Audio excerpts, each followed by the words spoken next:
Just after 10 p.m., police dig through a quiet Indiana estate and they uncover over 10,000 bone fragments. Years later, new owners move in and they saw a legless man in a red shirt running towards the woods before vanishing. Is Fox Hollow Farm still haunted by Herb Baumeister's victims? Or did the killer himself come back? Tonight we open the case of America's most terrifying murder house.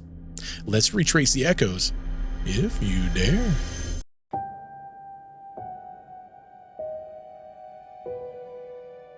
To understand why Fox Hollow Farms is called America's most terrifying murder house, like I always say, we have to go back to the beginning. In the early 1990s, young men in Indianapolis, they began to vanish. They were all seen in the same exact places, clubs and bars and parking lots, and his family searched for answers. Well, fear had started to spread through the city's communities. Someone was out hunting, and the prey? It was all men in their mid-20s. And 40s as well. What? Heather, what are you doing here? For anyone that doesn't know, this is Tell Me a Scary Story podcast. Ooh. Welcome to the podcast, Heather. Oh, thank you. It's my first time. Thanks for having me. Well, it is your first time here. That is right. First time, all of this, yeah. For anyone that doesn't know, and I'm sure many of you that's been around me any length of time knows that I like to bring guests on and we like to talk about spooky stuff. And this is no exception. For anyone that doesn't know Heather, she has a podcast that does something very similar to what I do. And today we're going to be taking the story of Herb Baumeister and we're going to flip it on its head. We're going to talk about it. Heather, for anyone that doesn't know about what your podcast, what you do, how you interact, how you work, tell them all about them. Where are you located at? What kind of stories do you like to tell? All right. Well, you will mostly find me on Spotify and TikTok and obviously now YouTube.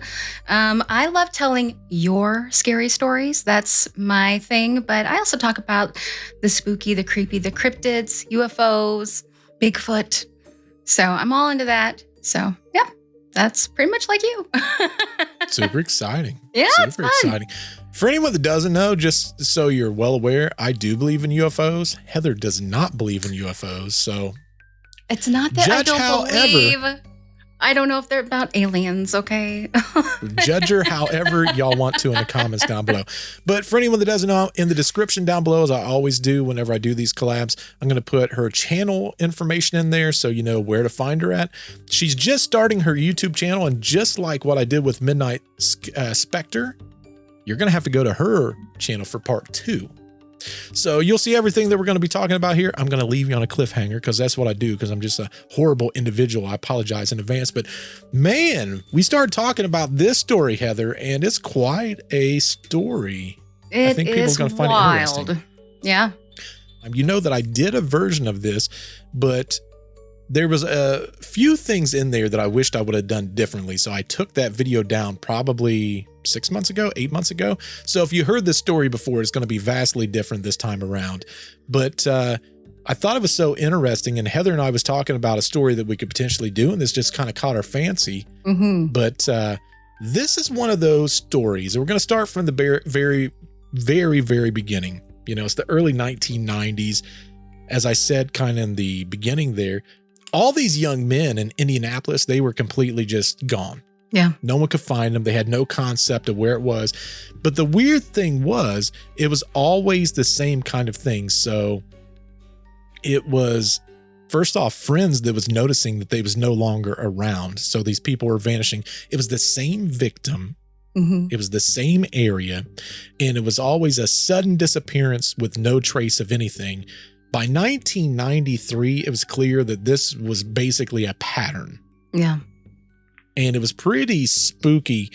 You know, Heather, when you think about all the different stories, and, you know, I'm not saying this is a serial killer case.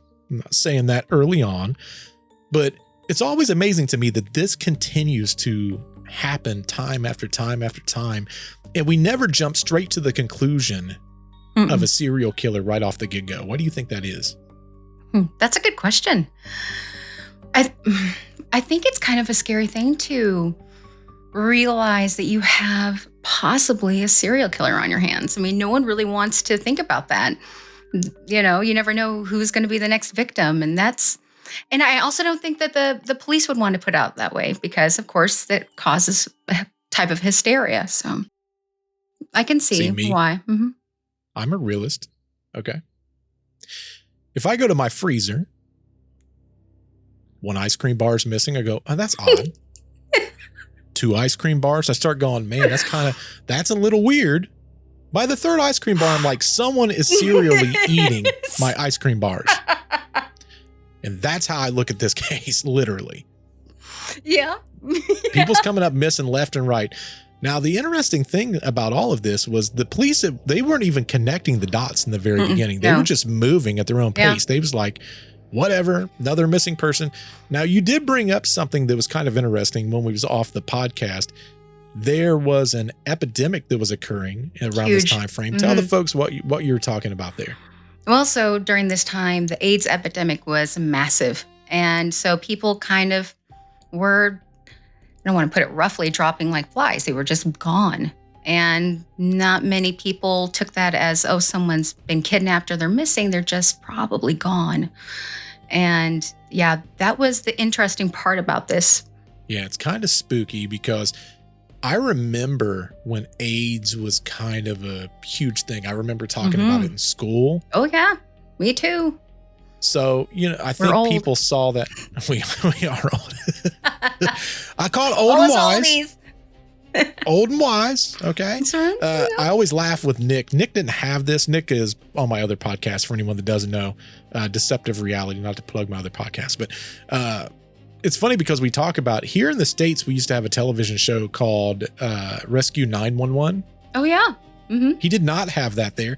I say now at my current age, this is why I have a fear of bees, snakes, because everyone died in that show or almost died from bees and snakes and you name it. So yeah. Yep. It's crazy.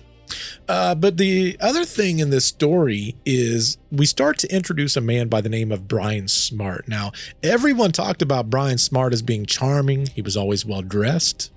And he was always curious about those posters. When these people began, I guess, for lack of a better term, they started disappearing. He started taking and becoming fixated with these posters that was out. And a lot of people started noticing the fact that he was fixated on it. There was a gentleman, his name was Tony Harris. And while they was at a bar, he noticed that this man, which we find out is Brian Smart, is staring at this reward poster. And he kind of went up to him and he's like, hey, do you know who that is on that poster? And of course, Brian Smart was like, oh, no, I have no clue who that is. But he was so fixated. And Tony thought that was a little bit weird. You and I talked about this a little bit off podcast, Heather. And I don't know if I had everyone has to understand the poster that he's looking at was Tony's friend. So the man on the poster was Roger Goodlett. And when he saw Roger and this man staring, it kind of raises a red flag. And it would for me too. If it was a friend of mine, it was a poster and someone's staring at it intently, I'd be like, hey, do you know who that is? Because my first assumption is not, hey, you did something wrong. But my assumption is, hey, have you seen this man recently? Exactly. So I don't know. Whenever I think of this story, and a lot of times I try to put myself in that person's mindset. And for someone like Tony, if your person or your friend or whomever just disappears, you kind of want to get to the bottom of it and try to figure it out. Yeah. So then you sit there though, and this guy's like, no, I don't know who this is. The next thing I would think, and I'm not saying Tony did or did not, I would be like, well, then why are you staring at it like that? Yeah. Very fixated on it. That's in not an a odd normal way. thing. Mm-mm. Yeah, that's definitely not a normal thing. That's like almost admiring it. Right. Correct. Big red flag. Huge. But the man ended up introducing himself as Brian Smart. And the way that I'll put this is he wasn't there to dance. He wasn't drinking while he was there. Mm. He just kind of stood there, just staring at Roger Goodlet's poster. Tony thought it was a little bit strange and obviously asked us questions, but then they started talking back and forth and they kind of hit it off a little bit. And as they talked for a while, Brian seemed very nervous. And the interesting thing is Tony said that he was also persuasive. And he ended up kind of telling Tony, hey, why don't we go back to my house? I got a very nice swimming pool there. Continue that party. But there's only, correct. But he also said there's only one condition. And the condition was he wanted them to drive separately. That's kind of weird. I don't know. I don't think I'd want to. I don't think I'd want to drive, ride with a stranger, but that's me. I would think like Tony. And the only reason why I say that is you're looking at a buddy of mine very intently. Then when I question you about it, you start acting weird and you go, oh no, I don't know who this is. But then think about it. Whenever you've seen, of course, we had milk cartons back in the day with missing kids on it. But in school, if someone was staring at it though, it'd be kind of weird. Like, why are you staring at this person? Yeah. So that would have been alarm bells for me instantaneously. I'd have been like, that's kind of weird. But then you kind of strike up a conversation and all of a sudden he's like, hey, buddy, I got this swimming pool back at the old house. If you want to come hang out with me. I don't know that I would want to get in the car with it. First off, I'd have been like, well, I got work tomorrow. I'm not going. There's no way. That's just a little bit too scary for me. Yeah. No, thanks. But Tony, he ended up having an interest, but his only condition back was, I don't want to drive separately. I want you to drive me there. I think even Tony used the example that maybe he had been drinking. So he kind of used an excuse to not have to do that. But Tony climbed into Brian's Buick, which I thought that was interesting. Yeah. But do you know what his mindset was? Do you know why he did that, Heather? Yes, actually I do. He Tell the public. He actually wanted to leave his vehicle behind because he thought, okay, if something happens, my vehicle will be there. My friends will know that something has happened. So that's why he wanted to leave it. And which is smart. Kudos but still, to him. Super smart. Yeah, he was thinking Super ahead. Smart. He was thinking ahead. But it tells you, I say it all the time on the podcast. It doesn't matter whether it's a haunting or an alien story or a cryptid story. Whatever your gut tells you, always run with your gut. 100%. Every time. Your gut is like always go with your gut. Gut is always the meat and potatoes. Your brain will make you think certain things are okay that's not necessarily okay. But the gut is always going to be like, always. No, hold on. And always. Whatever it is, even if you think it's dumb, always go with it. Yeah, 100%. But they ended up driving out. They found these narrow country roads. So they was going through, and Tony, when they was going through, he saw that there was a sign and he couldn't quite read what that sign was. The only thing he could make out was that it was a farms. And a lot of times I think to myself, like if I'm riding in the car and someone else is driving, it's obviously super dark. There's not a lot of traffic. They're going from the city of Indianapolis out into these country roads. I mean, I don't think I would see a lot of stuff either. No. If anyone has drove some country roads, it gets dark. It does. There's no streetlights out there. It is dark. No. But they did pull up to this mansion, and this mansion was not too far down this lane, but it was far enough, and it was surrounded by acres of farmland. So it was literally out in the middle of nowhere. Now, as they pulled up, these dogs, they were going crazy. They were barking almost nonstop. And that's when Tony saw it. There was like this basement area pool. Now, the interesting thing is Brian Smart said, hey, whatever you do, don't pet the dogs. And I thought that was kind of weird. That is really weird. Because for me, I'd be like, can I pet that dog? Yeah, exactly. Can I pet that dog? That's like, oops, like the greatest video. I love that video. But I was like, that's so weird. It's so weird that he wouldn't let him pet the dogs. But then I started thinking maybe they're like guard dogs. Maybe he was scared that he would get bit because this is a stranger on the property. Maybe. But these dogs that's weird. were going crazy. But then I started thinking, why would you have dogs just running around your property like that? Well, like you said, maybe to protect it. Thing. You know? Maybe. Perhaps. I don't know. But either way, I thought that was kind of weird. So they end up going inside and they talk about this pool. And this pool is kind of an interesting spot. Like it gives all the creepy, tingly feelings that you could possibly get. If you weren't feeling it then, you would have been, I don't know. Your gut if you're not feeling too good about Brian Smart, Brian Smart, he got some stuff. He got some stuff opening. There was some patio doors. First off, they were wide open. It was letting in all the cold night air. And there was all these mannequins. I'm not talking a mannequin, 2 mannequins, 5. There were dozens of these mannequins all over the place. And the weird thing is they were all dressed in party clothes. All perfectly staged. One behind the bar, serving up some beer, Correct. Dancing. So imagine that. All these mannequins are kind of just all over the place in this dressed up thing. They look like real people. Now, first off, if you're old like me and you watch The Twilight Zone, there's an episode about mannequins. Mm-hmm. Creep factor already at 100. Yeah. No, don't like that. Don't like that. So if Tony wasn't already feeling a little weird, that probably, that would take me there. I'd be like, you know what? Look at the time. I got to skedaddle. The weird thing is though, was Brian told Tony that the mannequins kept him company. Yeah, that's not creepy at all. That's not at all. It's normal. That is creepy. I have mannequins. Yeah, they're keeping me company too. All right. Well, y'all go to Heather's channel with a little, be careful. It's kind of like some Foxhole fun.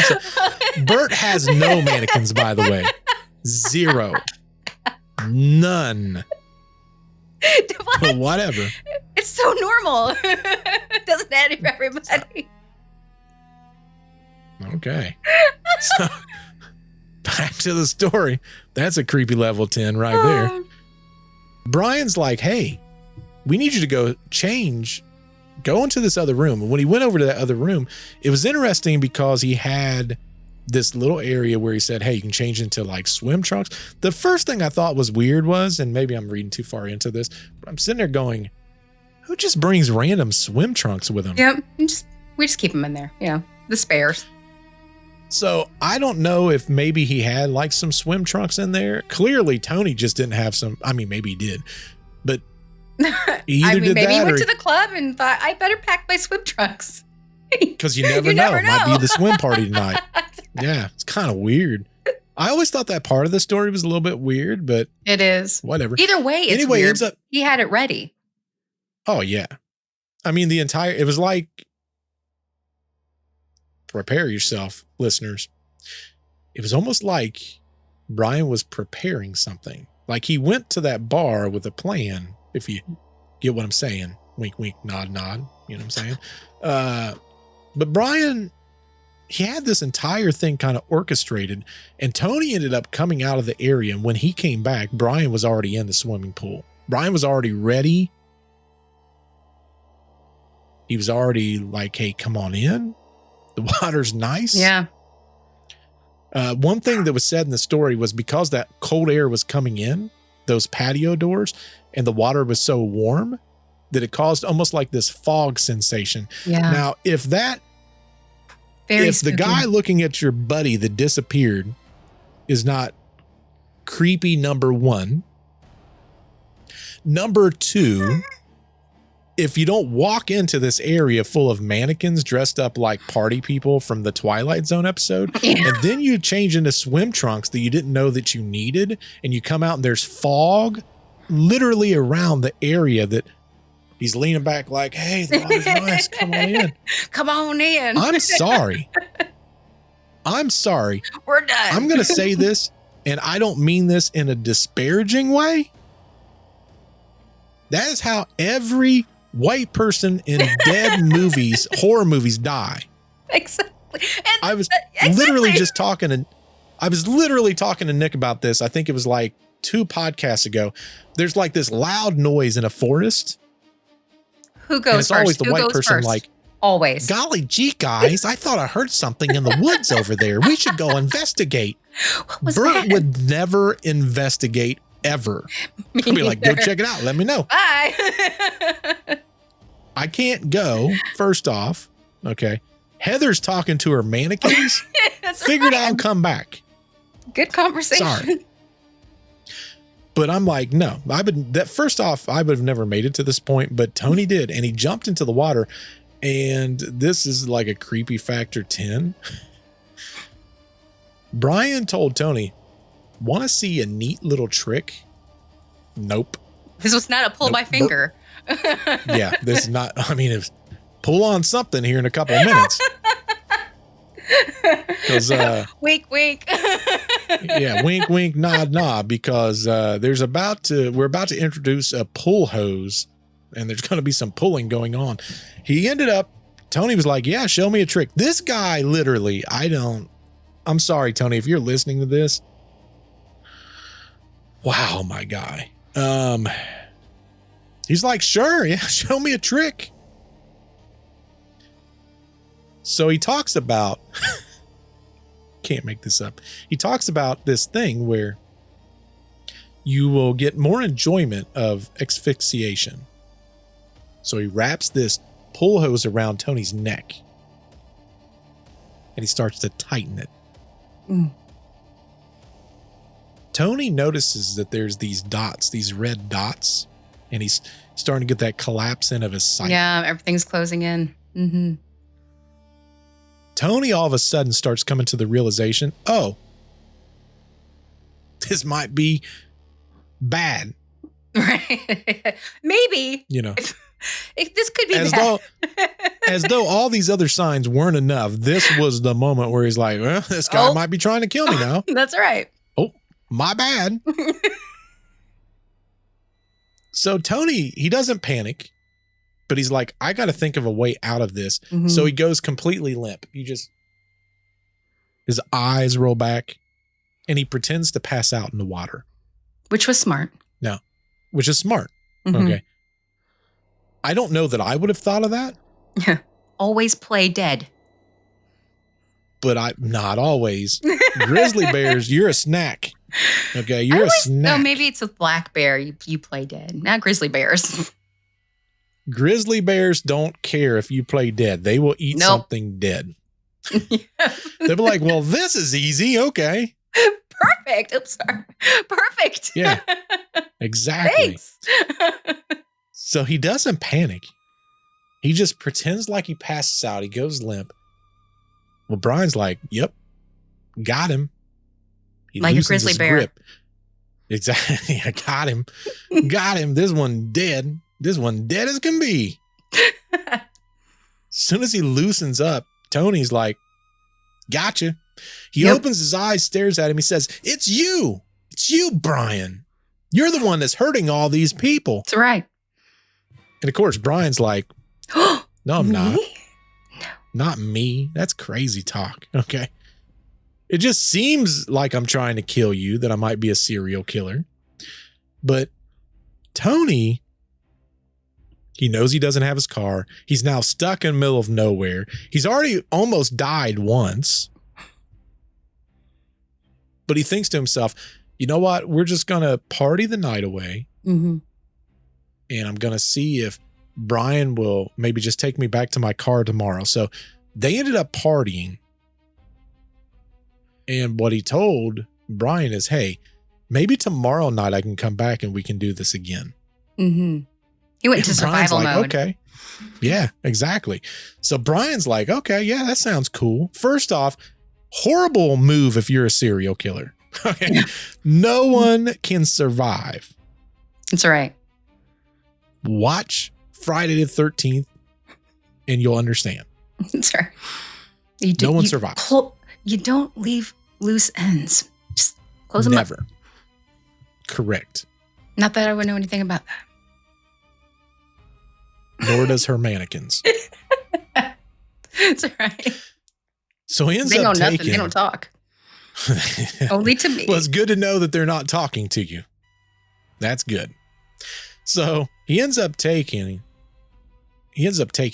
Brian. I'm sorry. He ends up taking Tony back to his car. Tony gets his car and he goes back to he doesn't go back. He goes to the police and he goes, "Do I ever have a story to tell you?" He said, "I think this guy tried to kill me. I think that might be why some of these people are disappearing." And the cops start talking to him and is like, "Well, tell us all about him." And he says, "His name's Brian Smart."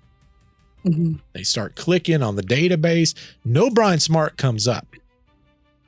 They said, "Hey, do you know his tag number?" "I know part of it, but I don't know the whole thing. I only know I think he knew like a number or two numbers." "Well, where did you go to?" "Well, it's a farm." "Okay, well, there's a lot of farms outside of Indianapolis." "Do you know the name of the farm?" "All I remember seeing is farm." So they knew that it was a farm. They knew part of the license, not enough to identify. And they had the name Brian Smart, which pulled up in no database. Yeah. So they're basically like, "Yep, I'm out." Mm-hmm. It's not a legit person. Yeah. Poor Tony has nothing to go off of. But like, what do you do in a case like that? First off, you think you know this guy's a serial killer. Mm-hmm. You know it. This is the one that killed your friend. You think, potentially. Possibly, yeah. And now you can't even tell the police to try to find who this person is. Mm-mm. How creepy is that? No, it's terrifying. I would be terrified if I'm Tony. Oh, yeah, because you don't know if he knows if he's following you or where you're located, because that's, that is scary. Correct. So for the cops, they've got no address, no records. They've got nothing. Just a random person that walked into a bar who almost walked Tony right to an early grave, according to Tony. Yeah. Now, Tony knew that he needed more. He didn't have enough. So he ended up going back to this bar and other bars that was near it. Never saw Brian Smart. Months later, just randomly, he would still see Brian again. And it was the same tall man, same piercing eyes that they always talk about. And while they're in the bar, Tony ends up yelling at all the patrons, "Hey, this is the guy." They end up running out. They end up getting the license plate number. And this time they was able to run the license plate. Didn't belong to Brian Smart. It belonged to Herbert Richard Baumeister. Married man, father of 3, a successful businessman who owned a chain of thrift stores called Save-A-Lot. And he lived on this 18-acre estate just north of the city. Now, on this estate was a mansion. This area was isolated, just like Tony had mentioned previously, and it was hidden by roads and acres of trees. So it was extremely secluded.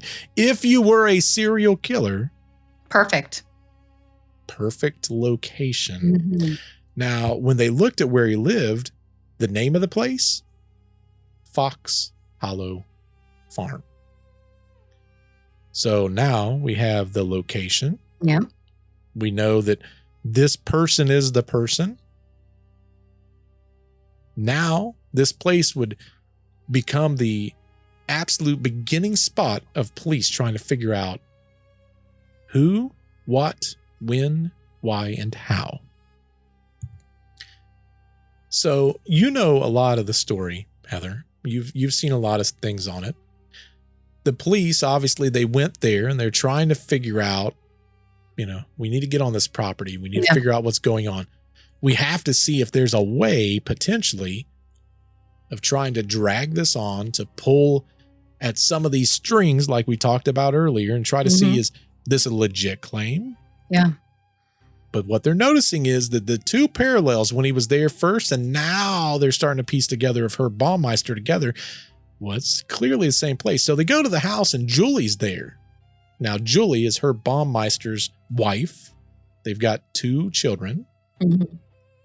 And I think, did they have 1 kid or 2 kids? I believe they had a couple of kids. I think they did too. So they had, if they didn't, now they do. So they had these couple of kids, I think they did have 2 kids because there's a very interesting part of the story that I'll get to later. But they get there and they start talking to Julie and they're like, hey, we kind of need on your property. We need to figure out what's going on. So she ended up calling Herb and she's like, hey, did you know that these cops are here and he's like, whatever you do, don't let them on the property. Yep. That's right. Keep your mouth shut. Something might be going on at the property. Just putting that out there. Instant red flag. So they didn't have a warrant. So to a degree, the police was kind of stuck yet again. Yeah. Now they think they know where the location happened. They think they understand what happens, but they can't get on the property to figure out what to do. Mm-mm. So Julie, she kind of put the kibosh on it. There was no judge that would even sign off on a warrant. That's my understanding. Is that correct? That is correct. Yeah. They just didn't have the evidence. It was all hearsay. How tough is that? It's awful. How frustrating would that be? Especially even if you're like Tony, because Tony's going to be checking in like, hey, did you go there? Yeah. Because there's this guy, he might be trying to kill everybody, or potentially he may have killed somebody. He might have killed my best friend, which is why he's looking at the poster. And all these serial killers, they kind of do the same thing. They like to leave mementos. They do. They do. Oh, no.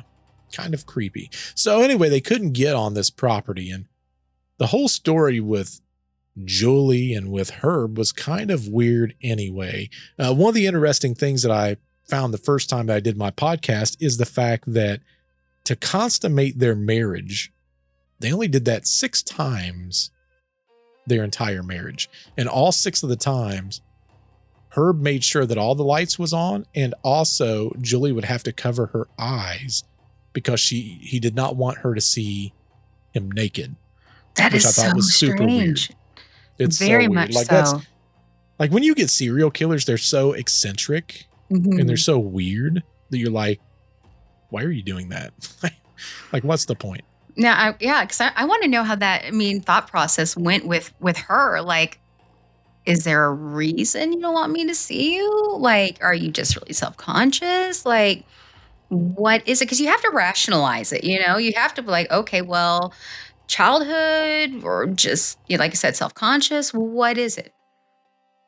Because that's not normal. Clearly something. Yeah. Well, and everyone said that this Brian, well, now we can say it's Herb Baumeister. It's the same guy, but he was very much a very attractive man by most people's standards. He was tall. He was thin. He had these piercing eyes, but again, we don't know what kind of reflection he had of himself. There's some people that by societal norms would be super attractive, yet they don't find themselves attractive at all. So exactly. I can understand where maybe he's like, well, I don't know, whatever. But they started having some issues, especially with the save-a-lots. And they started losing money. And he was keeping it from Julie, and she had kind of got some information that some things were going wrong. She was oftentimes staying at the in-laws' residence because they had this very nice little area that they would go to, and they'd kind of spend their time there. And all of a sudden, she decided, things are starting to fail. My marriage is collapsing. On top of that, there was some very weird things that was occurring. One of her sons had came to her and mentioned this icing very on the cake weird right experience. here. 100% icing on the cake. They had mentioned, or the one child, the son had mentioned that there was something that was found in the yard. Yep. Tell the listeners what they found.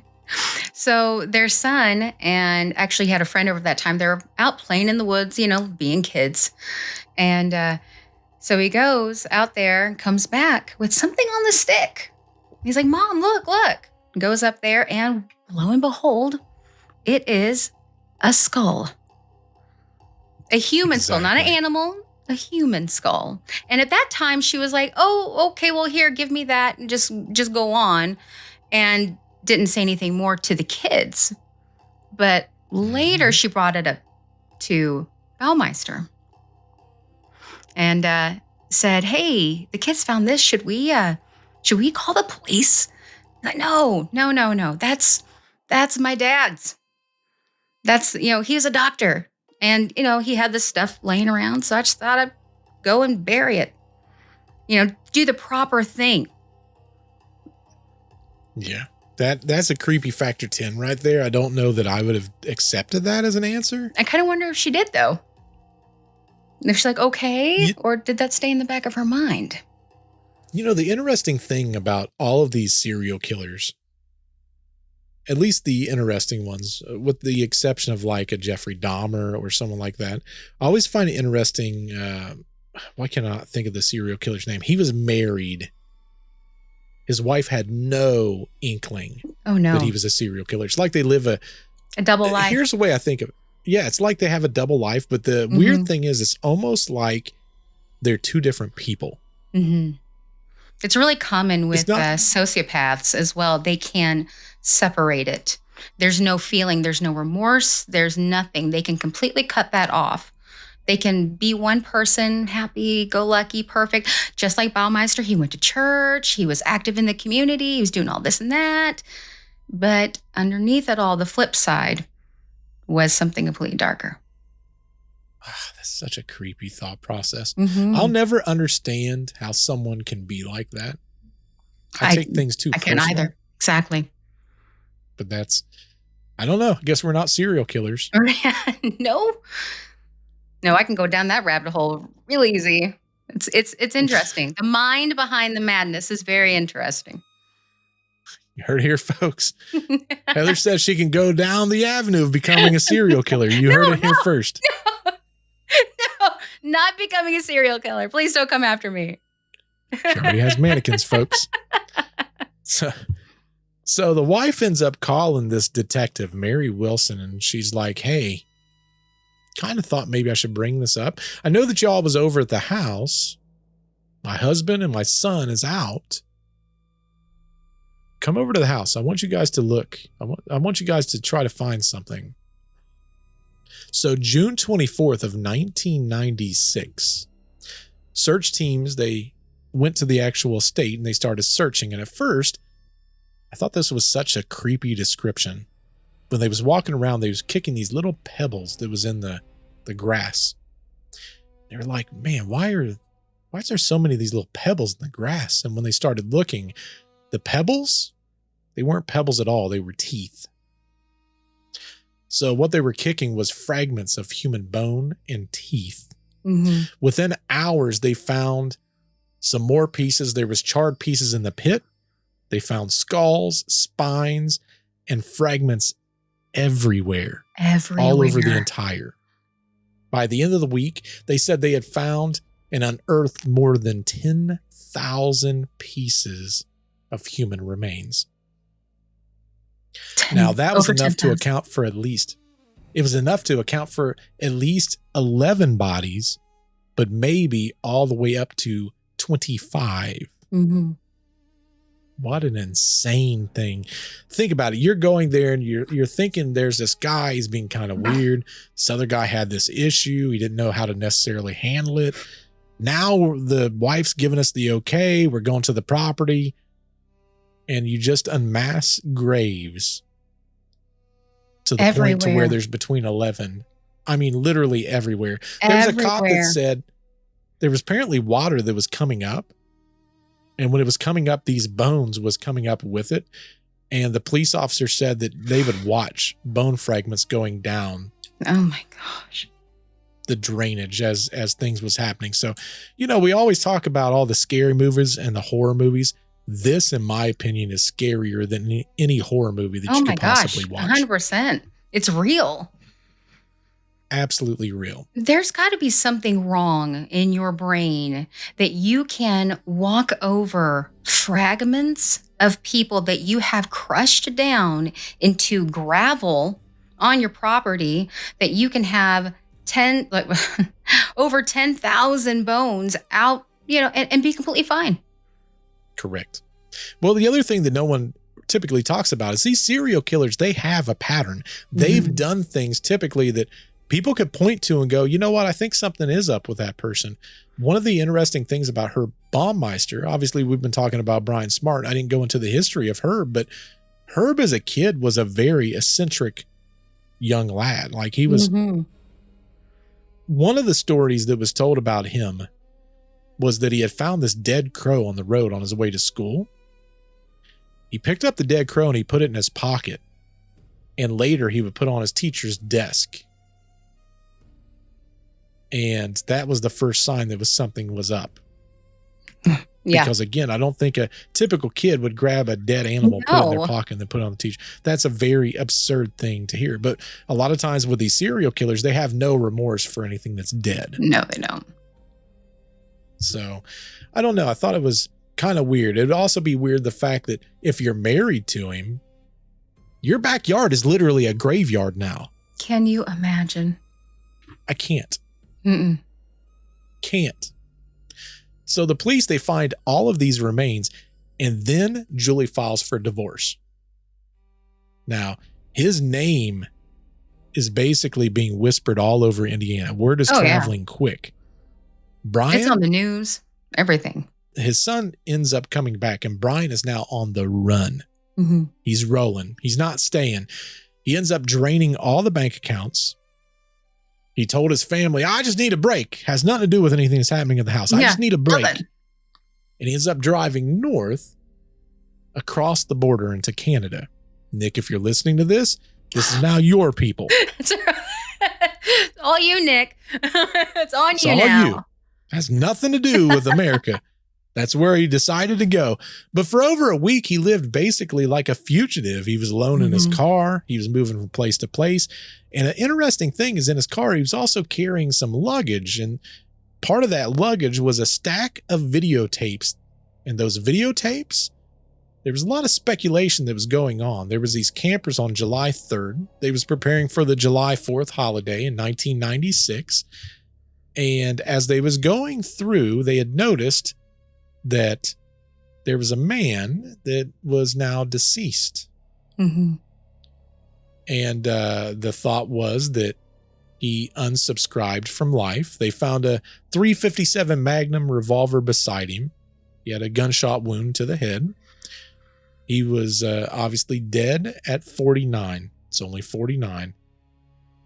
But there is a little bit of mystery with this. They said they saw these videotapes in the back seat. But later in the story, there's at least some contradiction where people said, no, there was other people that saw the tapes and that he probably disposed of the tapes. And then there's other stories where they saw it and he was already deceased at that point. So they thought maybe the police had done something with him. But it seems like the vast majority of people believe that he disposed of these tapes somewhere himself, whether it be in the trash and then it's in a landfill somewhere or in the water, because Canada has a lot of water, Nick. But these tapes went up missing. And a lot of times they thought that maybe there was possibly things that was on those tapes is again, going back to that memento theory. He was an avid videographer. His wife also attested to that. He liked to video. There was a lot of things that people believe maybe he was hiding these cameras in like the vents down in the pool area. And we're going to be talking about the pool area quite a bit here in the near future. But they did find a letter that was left behind, and it was not a confession. He acknowledged the horror that was in the soil, but he didn't go too deep into it. His final apology basically said that, you know, he was sorry about the marriage. He was sorry about the businesses. He didn't want to necessarily blame anything to himself, but to a degree, in my personal opinion, what a coward way out. Oh, 100%. You did all these horrific things. You leave these notes and you don't even confess in the note. No. And you know what's about to happen. Like at that point, why not just admit to it? Exactly. Give the families some type of closure. Well, there's no remorse. No remorse at all. That's He what I'm did saying. that. If you don't have remorse, No, why he would you did not that. just admit to it? He canceled out of this world for himself, not for anybody else. To save himself, all the grief and everything. Yeah. As you said, very cowardly. And when I say that he acknowledged the things that was going on in the yard, I'm not talking about the bones fragments. I'm talking about the fact that there was police there and that it was causing some type of trauma to the family. He didn't even acknowledge what was in the yard. So there was no confession, no acknowledgement of what they was going to find on the barn or the property. No why. There was literally complete silence. But to make matters worse, it was him not even validating the things that he had done. No closure. So Fox Hollow Farms, it becomes vacant. It becomes vacant for quite a while. We don't know exactly how long because apparently that wasn't in the records. But there's another family that now comes into our story.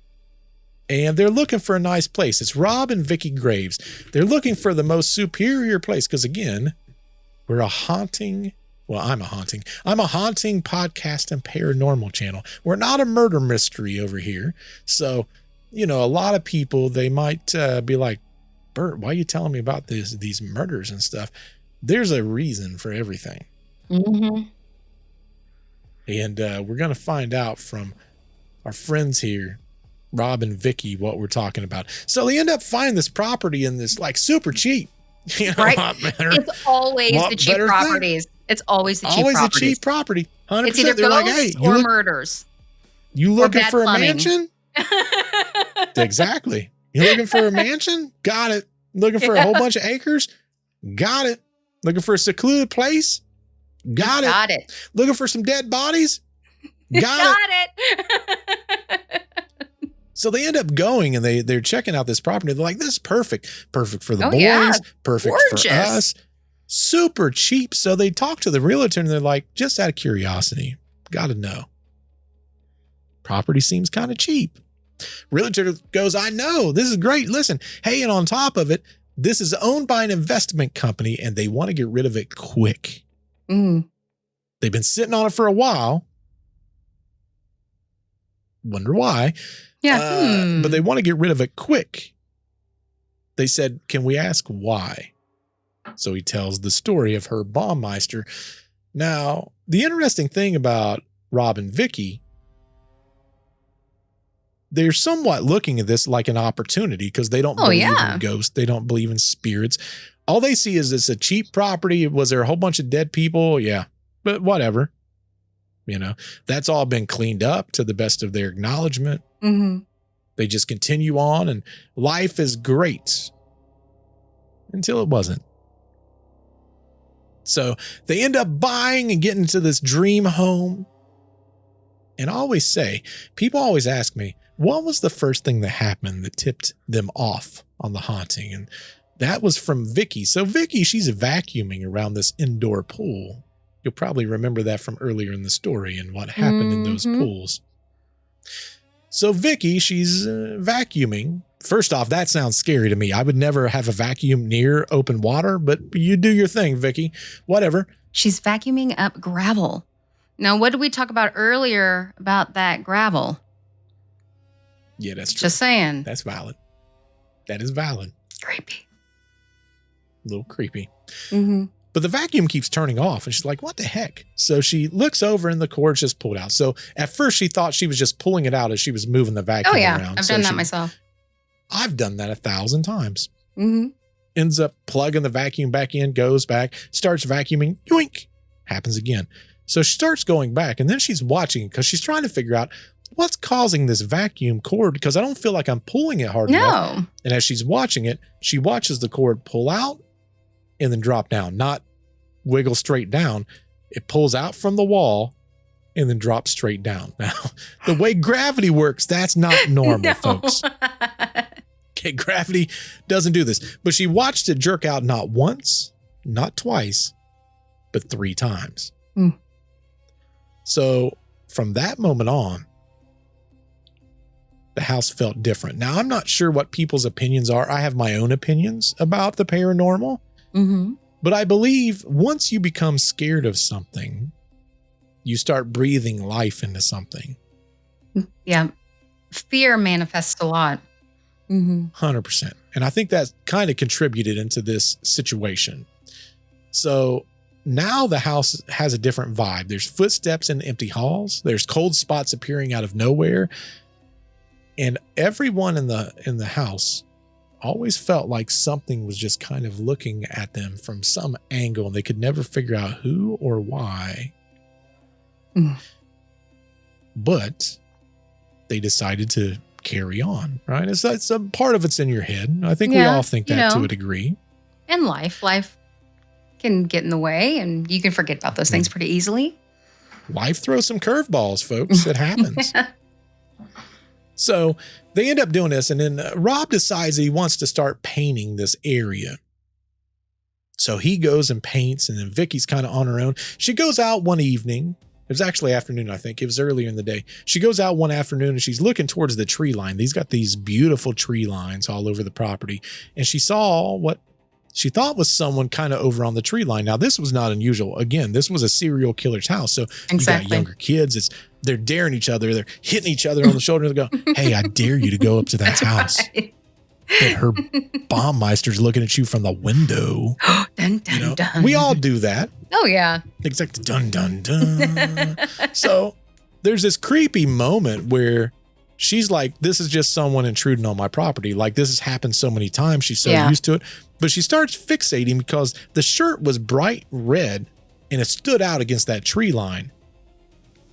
But as she started looking, there was something wrong with the man.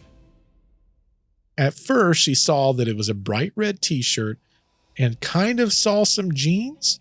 But as she looked down, she noticed there was no bottoms of the legs of the jeans and there was no feet. How creepy would that be? Yeah, I don't know about you, but that would kind of creep me out. I'd be out. Do a double take. Yeah, wait, what did I just see? Yeah, I'm sorry. That for me, that's a no-go. I mean, his legs wasn't there. From the thighs down, it was simply gone. Transparent.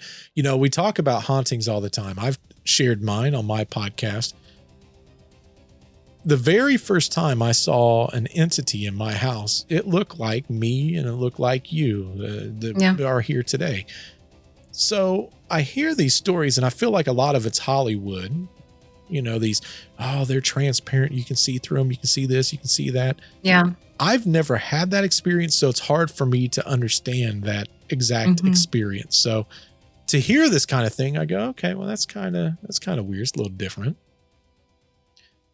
But she tells Rob about it. She goes to Rob and she goes, hey, just had this experience. Because, and what I forgot to tell you is as she's looking at him, she knows the legs are gone. He vanishes. Boom, he's gone. Yep. So she goes and tells Rob, and Rob's like, oh, he saw a ghost. Okay. Yeah, real original. We heard about the vacuums and, he's very pragmatic. Yeah. So he kind of laughs it off, but Vicki wasn't laughing. She didn't find it funny. She knew what she saw. She was a woman of science, and she couldn't explain it. So for her, she knew that whatever was there was there. Yeah. So soon she would have someone else that would start kind of toting that story along. For anyone that doesn't know the story, Rob worked at a car dealership and he had an employee, a sales rep. His name was Joe. And Joe was pretty good, but he always showed up to work late. Always. He was always late. And it became very frustrating for Rob. So Rob one day goes to Joe and he's like, hey, what's going on? He's like, dude, with traffic and stuff, it's hard for me to get here because I drive so far out. Yeah. And Rob's like, well, you got to find someplace closer. And he goes, dude, I don't have that kind of money. Like it's expensive to move first off. And second off, I wouldn't even know what property to go to. So Rob ends up saying, hey, I've got a property on mine. I would almost call it like I think they call it like a mother-in-law suite or something. I think is what a lot of companies call it. Apartment above a barn. Yeah. in the Yeah, like barn. a little apartment's what it basically was. So he's like, dude, I got this apartment. No one's in it. You could come live with us. Just pay me a little bit of rent. And you're so close from work, you don't even have to worry about this. Now, you guys know I'm telling you this for a reason. You know what's coming up. What? You are? I know, it's kind of shocking because we talked about this man in a red shirt. That's kind of just the first appearance that anyone saw, but it would definitely not be the last, because what's going to be coming up next, it would turn from whispers to shadows to doors completely coming off the hinges for some. I would even say there would be an unseen hand dragging the living back from the past. But to see that, you got to go over to Heather's channel. We're going to be doing a part 2 over there. We're going to be going over to her channel.